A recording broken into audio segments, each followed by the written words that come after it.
Exercise 8.3 is going on in class 8th. I have discussed simple interest and compound interest in previous video.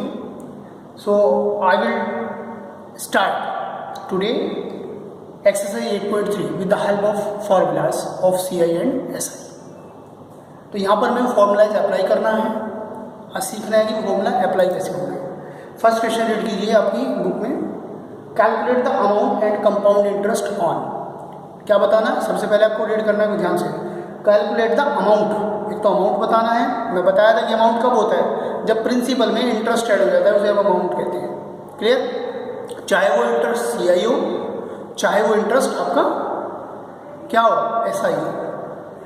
आगे कह रहा है compound interest, यानी दो चीज़ आपसे पूछ रहा है, एक अमाउंट और एक कंपाउंड इंटरेस्ट। तो फर्स्ट पार्ट अगर हम देखें तो उसमें रुपीज़ दिया है 10,800, तो ये हमारा क्या होगा भाई? प्रिंसिपल। जो इनिशियल वैल्यू होती है वो हमारी प्रिंसिपल होती है। क्वेश्चन नंबर 1, तो सबसे पहले हम डेटा यहाँ पर कलेक्ट कर लेंगे जो हमें दिया है, रुपीज़ 10,800, ये हमारा प्रिंसिपल हो गया। इसके बाद 3 ईयर्स का है, तो यानी ये क्या है हमारा टाइम, T = 3 ईयर्स। देखिए कुछ बुक्स में या कुछ लोग, मैंने पावर T लिया था ना फॉर्मूले में, A = P × 1 + R/100 whole power T। कुछ यहाँ पर N भी लेते हैं, तो आप इस बात से घबराए नहीं कि फॉर्मूला गलत है। तो आपकी मर्जी, इट डिपेंड्स ऑन यू कि आप N लेना चाहते हैं, T लेना चाहते हैं। ठीक, N मतलब नंबर ऑफ ईयर्स, T मतलब टाइम, वही। और यहाँ पर जो हम टाइम लेंगे इस पूरी एक्सरसाइज में, इन पूरे फॉर्मूलाज यूज करने में, वो टाइम हमारा ईयर्स में होना चाहिए। अगर मंथ्स में दिया है तो उसे कन्वर्ट करेंगे ईयर्स में। तो अभी तो स्टैंडर्ड दिया है 3T = 3 ईयर्स। उसके बाद जो परसेंट में लिखा रहता है उसे हम रेट कहते हैं। रेट की पहचान क्या होती है कि वो परसेंट में होता है। यहाँ पर दिया 12 होल 1/2। ठीक, मिक्स्ड फ्रैक्शन है नहीं, तो इसे आप चेंज कीजिए। 2 की 12 से मल्टीप्लाई 24 प्लस 1 करेंगे 25/2। फ्रेश करके लिखेंगे जो रेट है हमारा 25/2%। ओके, नाउ और क्या बोल रहा है, पर एनम कंपाउंडेड एनुअली। आपको मैंने 3 फॉर्मूलाज लिखवाए थे। जब CI की बात करेगा कंपाउंडेड एनुअली या पर एनम, या फिर CI होगा हाफ ईयरली, या फिर CI होगा क्वार्टरली। तो यहाँ पर तो पर ईयरली है, एनुअली है, तो उसकी फॉर्मूला हमारा क्या होता है अमाउंट का, यहाँ लिखेंगे वी नो दैट। हम जानते हैं क्या अमाउंट का फॉर्मूला क्या होता है, A = P × 1 + R/100 और होल पावर 10। ये पर एनम का फॉर्मूला है। ठीक है, पर एनम का मतलब बेटा ईयरली होता है, एनुअली भी उसी को बोलते हैं हम लोग। तो P कितना है 10,800, 1 प्लस रेट कितना था 25/2, तो यहाँ पर 25/2 अपॉन 100 और होल पावर कितनी 3 years. 10,800 as it is 1 plus, अब क्या होगा 25/2 है ना, तो इसका जो डिनोमिनेटर है नीचे आएगा। फ्रैक्शनल फॉर्म में आप इसे लिखेंगे तो क्या लिखेंगे 25/2 × 1/100, ये तो लिखेंगे। तो ये कितना बन जाएगा 25/200 बनेगा होल पावर 3। इस 2 के नीचे आने से 2 की मल्टीप्लाई 100 से हुई तो 200 बनेगा। अब क्या करना है, आपकी मर्जी, आप यहाँ पर डायरेक्ट करिए, कैंसिल भी कर सकते हैं या फिर LCM लेकर। तो ज़्यादा इजी क्या है, डिवाइड करना। पहले से कैंसिल करना, 25 से इस 200 को डिवाइड कर देंगे। कितनी बार 25 बन जाए 25 से इसे कैंसिल करें तो 8 जाएगा, तो 1/8 10,800 1 + 1/8 और होल पावर कितना 3। ठीक है बेटा जी, इस तरीके से आपको याद। अब अंदर क्या करना है LCM, क्योंकि फ्रैक्शनल वैल्यू को ऐड करना है 1 में, तो LCM से ये ऐड होगा, ऐसे ऐड होगा।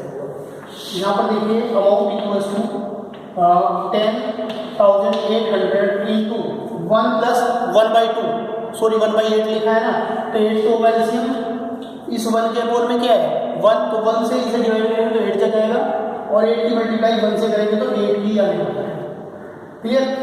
प्लस इस 8 से, अब की बारी इसकी है, इस टर्म की, तो 8 से इसे डिवाइड करेंगे इस नीचे वाले 8 को, तो 1 जा जाएगा, और 1 के ऊपर मल्टीप्लाई 1 होता है, और होल पावर कितना चल रहा है, तो 10,800 × 9/8 होल पावर 3।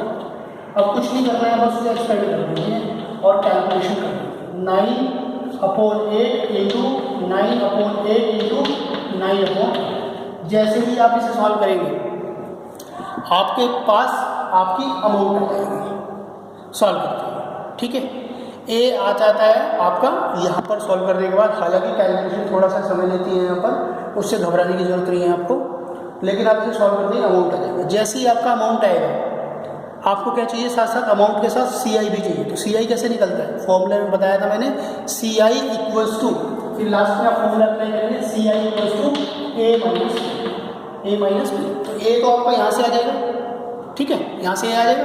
इस फॉर्मूले में पुट कर देंगे C I equals to A minus P. A यहाँ पर पुट करेंगे माइनस पी, पी आपके पास ऑलरेडी अवेलेबल है 10,000। इन्हें माइनस करके जो भी आएगा वो आपका सी आई। इस तरीके से आपको हर एक पार्ट करना है इसमें, ठीक है। इसमें जो ई पार्ट है वो हाफ ईयरली का है, उस पार्ट को मैं क्वेश्चन में ही कंप्लीट कर दूंगा। आगे हमारे जो वर्ड प्रॉब्लम्स हैं उसमें हाफ ईयरली भी आएगा, उस पार्ट को मैं वहाँ पर करके दिखाऊंगा कि हाफ ईयरली कैसे हम डील करते हैं। क्वेश्चन नंबर 2 देखिए, इसके ऑल पार्ट्स आपको करने हैं। Question number 2, now see question number 2। Kamala borrowed 26,400 rupees, यानी कमला ने 26,400 रुपीज़ बोरो किया, उधार लिया, फ्रॉम अ बैंक, एक बैंक से, to buy a scooter at rate, एक स्कूटर खरीदने के लिए। रेट क्या था उसका, यानी इंटरेस्ट का जो रेट है वो 15% है। तो सबसे पहले जो डेटा में मिलता जाए उसे हम पहले लिखते हैं। तो जो स्टार्टिंग में होगी वैल्यू वो हमारी क्या होती है भाई, वो हमारा प्रिंसिपल होता है 26,400। रेट कितना क्या है 15%, are equals to 15% per annum. ये पी ए लिखा है ना, पी डॉट ए डॉट लिखा है, इसका मतलब होता है पर एनम यानी ईयरली। आगे क्या कह रहा है, कंपाउंडेड ईयरली भी बोला है, पर एनम कंपाउंडेड ईयरली। तो हाफ ईयरली का तो कोई चक्कर नहीं है ना, ये क्वार्टरली का है। Second line, what amount will she पे, उसे कितनी अमाउंट पे करनी पड़ेगी at the end of 2 years and 4 months, यानी 2 years and 4 months आफ्टर, 2 साल 4 महीने के बाद उसे कितनी अमाउंट पे करनी पड़ेगी। यानी 2 साल 4 महीने तक वो यूज़ करेगी पैसा उसका, ये पैसा लिया, कितने दिन यूज़ करने वाली है 2 years 4 months। 2 years 4 months use करने के बाद उसे रिटर्न करेगी नहीं करेगी, तो उसके बाद कितना उस पर अमाउंट देना पड़ेगा। क्या इतना ही देगी वापस, ये इससे ज़्यादा देगी, इंटरेस्ट लगेगा ना इसमें, वो चीज़ समझाना चाहता हूँ। तो आपको टाइम दिया है 2 years 4 months। तो मैंने पहले बताया था आपको कि जो आपका टाइम है वो ईयर्स में होना चाहिए। यहाँ पर ईयर्स तो है लेकिन ये मंथ्स में है। अगर आप इसे सॉल्व करना चाहते हैं डायरेक्ट तो 2 years, ठीक, मंथ्स को कन्वर्ट करना है ना तो होल में कर दीजिए, 2 को 4/12 कर दो। इस 4 को 12 से डिवाइड करो, क्योंकि 1 year में 12 मंथ्स होते हैं। 12 से डिवाइड किया, लिखने का तरीका ये है 2 होल, ये तो हो गया 2 years, और 4 मंथ्स से 4/12 कैंसिल करेंगे, 4 बन गया 4 3 का, तो जो इसे सॉल्व करने के बाद आएगा 7/3 है। अगर आप कंपाउंडेड एनुअली उसमें a equals to p into 1 plus R upon 100 whole power t, तो t की जगह से रखेंगे 7/3 को, तो पावर आपकी फ्रैक्शनल होगी, ये कैंसिल भी नहीं होने वाला, तो इससे तो सॉल्व नहीं होने वाला क्वेश्चन। तो क्या करेंगे फिर हम ये करेंगे कि 2 years के लिए तो हम अमाउंट वाला फॉर्मूला अप्लाई करेंगे, कौन सा, कंपाउंडेड इंटरेस्ट वाला, ठीक। बचेगा 4 मंथ से, उसके लिए हम एस आई फाइंड आउट कर लेंगे, सिंपल इंटरेस्ट, और क्या कर देंगे उस अमाउंट में ऐड कर देंगे क्या, एस आई को, हमारी वही फाइनल अमाउंट होगी। क्लियर। अब बात आती है कि सर यहाँ तो कंपाउंडेड एनुअली कह रहे हो, तो आप एस आई क्यों निकाल रहे हैं। मैंने आपको पहले ही कहा था कि जो फर्स्ट ईयर का सी आई और एस आई होता है वो इक्वल होता है, ठीक। तो पहले साल के अंदर ही आता है कौन, 4 महीने, ओके। देखिए क्या होता है, तो amount equals to P into 1 plus R/100 whole power T। Formula पहले लिखना है आपको, प्रिंसिपल 26,400, 1 प्लस रेट कितना 15/100 और होल पावर कितना ले रहे हैं 2, सिर्फ हम 2 years ले रहे हैं, 4 months को भी काउंट ही नहीं करेंगे। तो 2 years के लिए हम फाइंड आउट करने जा रहे हैं, 5 3 या 15 और ये 20। तो जब आप इसका एलसीएम लेंगे तो बेटा ये 23 बनेगा, 23/20 होल पावर 2, ये बन जाता है। तो इसे सॉल्व करेंगे 26,400 इंटू 23, या तो आप होल स्क्वायर कर लें 23 का 20 का भी, या फिर आप ऐसे भी लिख सकते हैं 23/20 इंटू 23/20 ऐसे। तो 1 0 और ये 2 0, तो 2 0 से तो 2 0 कैंसिल हो गए बेटा जी। अब ये कितना है हमारे पास 4 है ना, 2 2 जा 4, 4 से डिवाइड कर दिया, 4 6 जा 24 और 4 6 जा 24, तो ये पूरा 66 टाइम्स का है। अब बात आती है कि फ्रेश करके लिखिए 66 इंटू 23 इंटू 23, इनकी मल्टीप्लाई करके जो भी लाएंगे आपका अमाउंट होगा वो फाइनल अमाउंट नहीं होगा, फाइनल अमाउंट नहीं होगा। तो इसकी कैलकुलेशन आप लोग करिए, इतना हम इस क्वेश्चन को करेंगे यहाँ पर। तो यहाँ पर हमने क्या करना है, SI फाइंड आउट करना है। SI के लिए प्रिंसिपल क्या होगा, मेन चीज़ यहाँ पर है कि प्रिंसिपल क्या होगा SI के लिए। भाई जो आप इंटरेस्ट देखने जा रहे हो 2 ईयर्स आफ्टर, ये तो देखने जा रहे हैं 2 ईयर्स आफ्टर, तो आज प्रिंसिपल आपका ये नहीं होगा, ये तो 2 ईयर्स से पहले का है।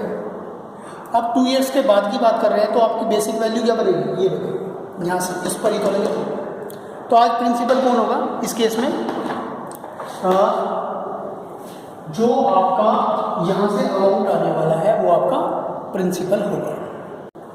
ठीक है, तो हमारा यहाँ पर आप देख लीजिए जरा अमाउंट कितना हो रहा है। अमाउंट आ रहा है हमारा 34,940। ठीक है, विजिबल है 34,914, ये हमारा अमाउंट आ रहा है। तो आज प्रिंसिपल कौन बनेगा, यही आपका प्रिंसिपल बनेगा। 34,914 प्रिंसिपल होगा। रेट कितना चल रहा था, 15%, रेट है 15%, और टाइम कितना है 4 मंथ्स, T = 4 मंथ्स है। तो मंथ्स को आप किस में कन्वर्ट करेंगे, ईयर्स में, तो 4 को डिवाइड कर दीजिए 12 से। 4 को जैसे ही 12 से डिवाइड करेंगे तो यहाँ पर ईयर्स में, क्योंकि अब कन्वर्ट हो चुका है। और क्या आएगा 4 1/3 ईयर्स आपका टाइम। आप 4/12 एज इट इज भी यूज़ कर सकते हैं और कैंसिल, क्योंकि कैंसिल तो उसने होना है चाहे फॉर्मूले में। SI का फॉर्मूला क्या होता है, PRT/100। क्लियर, प्रिंसिपल कितना है ये ना 34,914 इंटू रेट। देखिए मैंने यहाँ पे स्मॉल r लिखा है, तो हमने फॉर्मूले में कैपिटल R लिखा है, यहाँ पर कैपिटल R लिखा है। ठीक, ऐसा ही मैंने प्रीवियस क्वेश्चन में भी किया था, स्मॉल r यहाँ पर लिखा था, और फॉर्मूले में सॉरी यहाँ पर स्मॉल r था, वहाँ पर भी स्मॉल r लिखा था, लेकिन यहाँ पर कैपिटल R फॉर्मूले में हमने लिखा है, तो हमें यहाँ पर कैपिटल R कर देना चाहिए। तो 34,914 प्रिंसिपल हुआ। रेट कितना है 15%, और टाइम कितना है, या परसेंट भी लिखना, आप ओनली 15 लिखना, क्योंकि अपोन में 100 ऑलरेडी है, इंटू 15 इंटू टाइम कितना है 1/3, तो 1 ऊपर और 3 अपोन में, और अपोन क्या है इससे 100, यहाँ से मल्टीप्लाई। इसे कैंसिल करें, सॉल्व करें, 3 से 15 जाने वाला है, 100 से इसे डिवाइड करें, जो भी आपका आएगा वो आपका SI होगा। और SI को आप क्या कर देंगे, इस अमाउंट में ऐड कर देंगे। SI को आप इस अमाउंट में ऐड कर देंगे, जो फाइनल अमाउंट होगी आप लिखेंगे final amount equals to this plus this equals to आपका आंसर। ये आपका आंसर होगा। इतना तो आप कैलकुलेट कर ही सकते हैं एटलीस्ट। यहाँ से SI निकालिए, इस वाले में ऐड कर दो, वही आपकी फाइनल अमाउंट होगी। ओके, तो नेक्स्ट वीडियो में मिलते हैं नेक्स्ट क्वेश्चन के साथ। आप यहाँ तक प्रैक्टिस कर सकते हैं, क्वेश्चन नंबर 2 तक 1 के पास्ट की पार्ट्स कीजिए, क्वेश्चन नंबर 2 तक कीजिए, आगे ट्राई कर सकते हैं। नॉर्मल आपको फार्मूला यूज़ करना है, उसके अलावा कुछ और चीज़ नहीं है इसमें, सिर्फ फार्मूला बेस्ड एक्सरसाइज है। Okay, thank you so much.